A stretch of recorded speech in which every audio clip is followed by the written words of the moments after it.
Bien, je vais revenir donc sur le CAC 40, comme la semaine dernière, pour voir un peu comment ça a évolué par rapport à mon discours de la semaine dernière. Bien, on va repartir du début, on va retracer nos lignes et on va avancer comme ça. Donc je vous montre, donc là nous sommes dans les années 2000, donc je vais aller très vite. Donc on avait ce support ici, ici et là, donc on a ces 3 points qui nous est bloqué depuis de nombreuses années, qui ont été coupés donc cette année au mois de mars-avril. Bien. Ça, c'est les résistances, belles résistances. Au niveau des supports maintenant. Donc au niveau des supports, on a celui-ci qui est bien loin. Et on va prendre donc entre ici 1, 2, 3 points qui sont touchés. On va en prendre un autre à partir d'ici. On a 1, 2, 3 points qui sont touchés. Donc tout ça c'est en hebdo. On va prendre un dernier support. Ça va être intéressant celui-là. Donc à partir d'ici, voilà. Alors là, on a un point ici, 2 points, voilà. On s'était arrêté là la semaine dernière, ici, quelque part par là. Et on voit que, donc, alors il me semble qu'il y en avait un autre, je suis en train de chercher où est-ce qu'il était. 1, 2, 3, il était là, voilà. Alors on va prendre une ligne rouge pour changer. Donc oui, voilà. Alors j'avais dessiné celui-ci à partir de, oui voilà, il faut 3 points pour que ce soit à peu près validé. 1, 2, 3. Voilà. 1, 2, 3 points, voilà. Et donc on avait eu cette première. Alors on est en hebdo, une semaine de baisse, deuxième semaine de baisse, et là, la semaine dernière, on est inclus dans la bougie précédente. Donc on est encore dans une période de turbulence. Mais on va se mettre en journalier. Voilà. Et en journalier, on voit que, comme je l'espérais dans ma dernière analyse, la tendance haussière va peut-être repartir. Donc on a cassé ici, mais on n'est pas allé casser ici. Voilà. Ce long support qui vient des années 2000, je vous l'ai montré tout à l'heure, il a été touché ici déjà en août de l'an passé, il est reparti, et là il n'est pas revenu. Donc on a donc déjà, si on prend un crayon, est-ce qu'il va marcher cette fois-ci? Alors hop, un crayon, ben non, il ne veut pas, c'est bizarre ça, pourquoi il ne veut pas marcher? Alors mon crayon a des ratés, c'est pas ma moto. Bon, donc je reviens à nos moutons. Nous étions donc, alors cette fameuse descente. Donc la semaine dernière, on était quelque part ici, puisque je pensais que la moyenne 100 pouvait servir de rebond comme ici. Ça n'a pas été le cas. Donc on a fait des baisses assez importantes. Il y a un gap ici, il y a un gap ici. Il y a... non, pardon, il est là, le gap, ouais, voilà, entre ici et là. Voilà.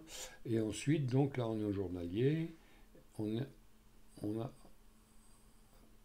remonté, redescendu, remonté. Et puis voilà que ça repart à la hausse. Bon. Alors, l'analyse va nous donner. Donc, je vais effacer ces dessins et on va mettre les supports et résistances. Hop, les voilà. Bien, alors, il y a du monde, il y a du monde. Donc on va zoomer un peu tout ça. Donc, la descente, nous étions là la semaine dernière, donc ça c'est en jour, hein, donc a priori ça c'est lundi, mardi, mercredi, jeudi, vendredi, samedi, vendredi, pardon, lundi, donc voilà la semaine dernière, lundi, mardi, mercredi, jeudi, vendredi, là, voilà. Donc, on est venu se reposer sur toute une série de résistants, de supports là, hein, et nous sommes repartis à la hausse, qui ne me surprend pas plus que ça, puisque c'est ce que j'ai prévu dans mon idée, que ça ne devait pas passer ce support ici. Les indicateurs, donc les indicateurs, on voit bien qu'ils sont venus taper vraiment très très bas. Quand on est en dessous, le trait bleu ici, c'est vraiment un signal de reprise imminent. Bon, on a tergiversé quand même, c'était chaud. Le SMTP, je vous disais la semaine dernière qu'il fallait qu'il rebondisse au pire sur le vert, donc il a rebondi avant. Et là, il vient de croiser la ligne médiane, pendant que la MACD passe superbement en vert et que le ruban se retourne à la hausse.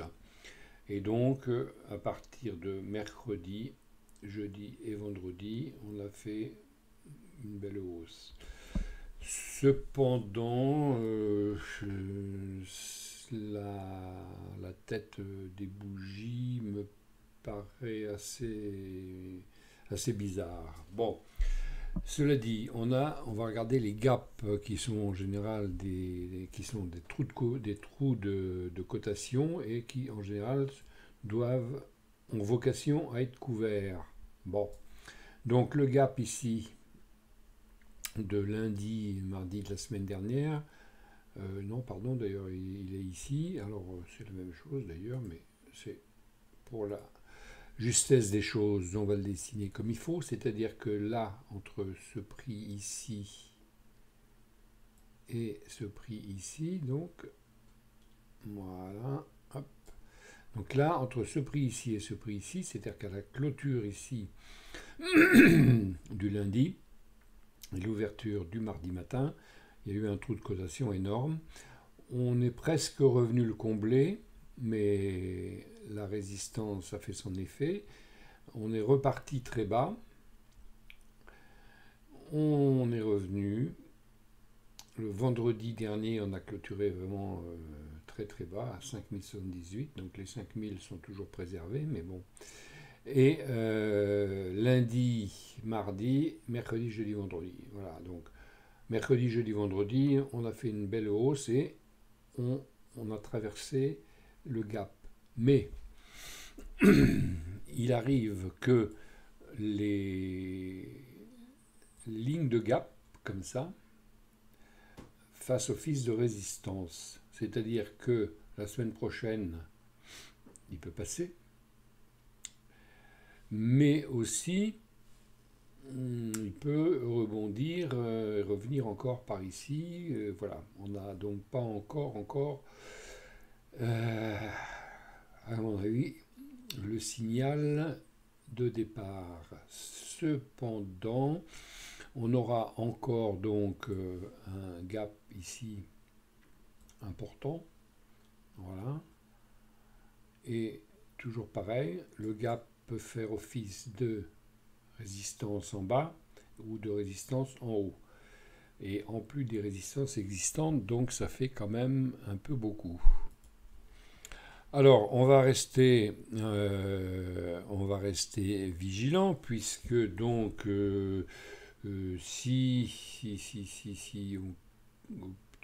ah oui, c'est voilà, je vais venir donc. Alors, on voit ici que on va bientôt traverser peut-être ici, donc c'est bon. Donc ici, on a déjà traversé les 50, ici, on a du vert, et ici, on a le ruban. Bon. Évidemment, tout ça peut se retourner, je le conçois, mais les, la correction ici est une correction, bah, après tout, salutaire, puisqu'on avait quand même sacrément grimpé.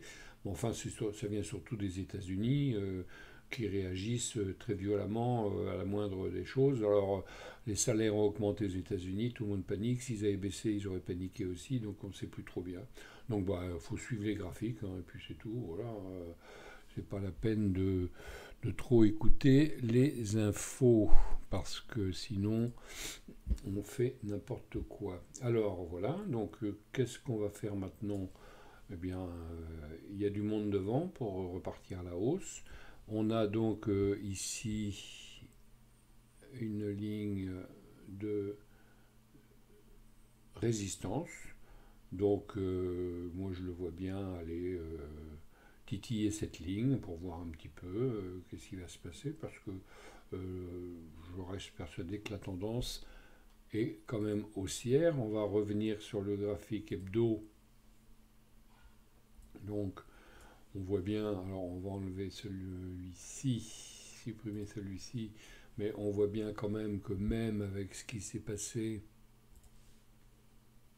ici, on est encore, si on prend ici et le nouveau point bas, donc le nouveau point bas ici, on est encore quand même en tendance haussière, que on va peut-être dessiner, si on prend ici, si on prend les 3 points, donc alors ici, voilà les 3 points qui sont là, donc on rentre dans un biseau haussier, et on va le surveiller, où il sort par le haut, où il sort par le bas. Donc ce petit segment ici, on va le supprimer pour l'analyse hebdo, et donc voilà, on est donc alors on va enlever les supports et résistances aussi, hop là, voilà. Donc bon, écoutez, bon, voilà comment je vois les choses. On est toujours dans une tendance haussière. Voilà. Bon. Donc qu'est-ce qu'on fait dans les tendances haussières? Bah, on achète quand c'est bas et on vend quand c'est haut si on veut prendre du bénéfice, hein, ou alors on laisse courir une fois qu'on est rentré dans le bas. Voilà. Donc c'est pas mal de rentrer par ici. Il faut voir lundi par où il ouvre. S'il ouvre sur un gap haussier ou s'il ouvre en baisse. Et puis il ne faudrait pas évidemment que ce support soit cassé, parce que bon, à ce moment-là, le triangle qui est dessiné ici, ce biseau, serait invalidé. Donc on a toujours, si je récapitule avec mon petit crayon, donc on a toujours donc un support ici avec un autre ici maintenant là. Donc on a un beau support ici. On a une résistance ici. Donc soit ça revient, soit ça casse. Ah, je prends pas de risque là. Hein. Ça revient, soit ça casse. Bon, voilà, vous voyez ce que je veux dire. Et puis là, la forme est quand même bien régulière. On a une baisse correcte, une belle hausse, un pullback. Bon, voilà. Qu'est-ce que ça donne comme ça? Tiens, c'est la première fois que je vois ce genre de zoom. Ah oui, c'est mon crayon qui sert de zoom. Tiens. Bon, excusez-moi, je fais les commentaires de mon logiciel en même temps. Bon, voilà. Je défais ces dessins. Il me semble voir donc quand même une ligne qu'il faudrait laisser parce qu'elle fera peut-être quand même, résistance. C'est celle qui va donc, oui, je l'ai effacée tout à l'heure parce que elle a quand même 1, 2, elle a quand même 3 points. Et donc, elle peut faire résistance au retour, là, avant de passer. Donc, vous voyez, on n'est pas